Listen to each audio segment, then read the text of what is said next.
Hello, this is Zach Sokoloff again, reporting on my 8th grade algebra class at Stevenson Middle School. The lesson I will address today is combining like terms with a distributive property embedded into the mathematical expressions. This objective falls under 8th grade Algebra Standard 4. I also referenced the California Common Core standards, as these are evidence-based guidelines to drive my planning. The 3 days prior to this lesson were spent introducing the distributive property and combining like terms. For both of these lessons, I utilized engaging hooks to draw my students' attention. For the distributive property, I brought 2 student volunteers to the front of the class and gave one student a fake $100 bill. This is part of my positive reward structure. But I neglected to give one to the second student. I asked if this was fair, and the students agreed it wasn't.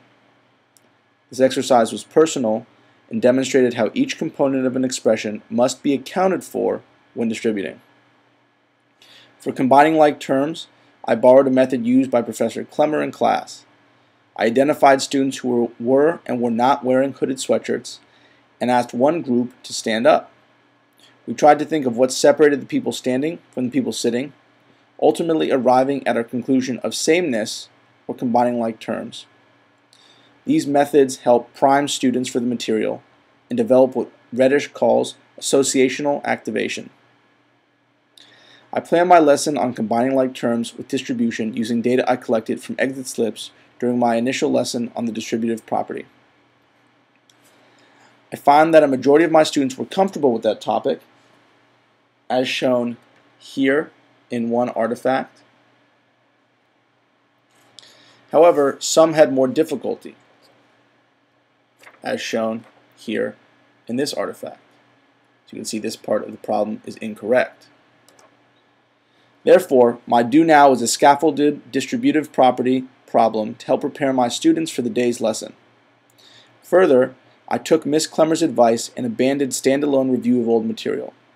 I could build in practice with adding and subtracting integers into these combining like terms expressions and continually assess whether my students were improving in this area. Up until this point, I felt my active practice was lacking. Therefore, I decided to do a day of station work.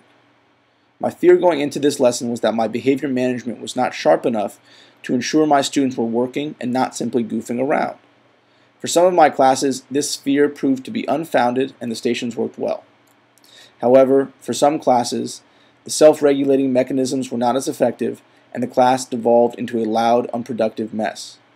For these classes, we immediately stopped stations and moved directly into independent practice. Each station had 3 problems of increasing difficulty. This differentiation allowed me to push my advanced students while providing my lower students with enough appropriate practice.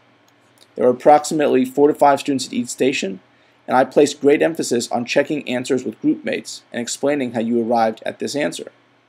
This fulfills Marzano's goal of infusing communicating to reinforce knowledge.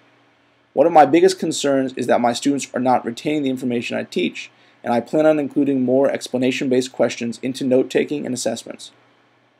Throughout our time in stations, I filtered about the room and assisted targeted students who had struggled with my previous exit slip and do now.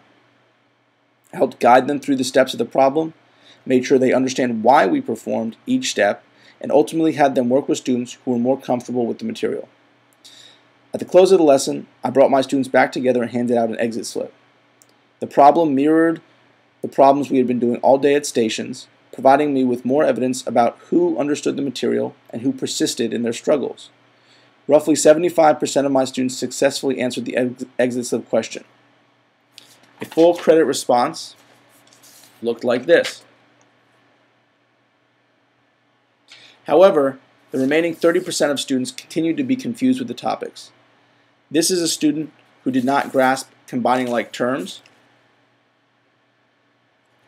and this is a student who did not grasp the distributive property.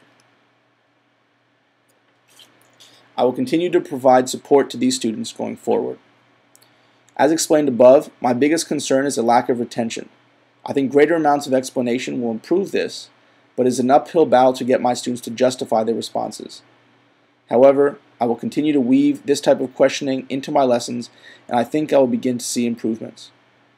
I also believe my behavior management needs to be honed before active practice can have its full effect on my students.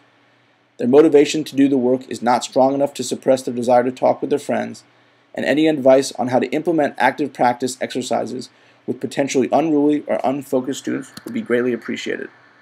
Thank you very much, and I hope you enjoyed this defense of my practice.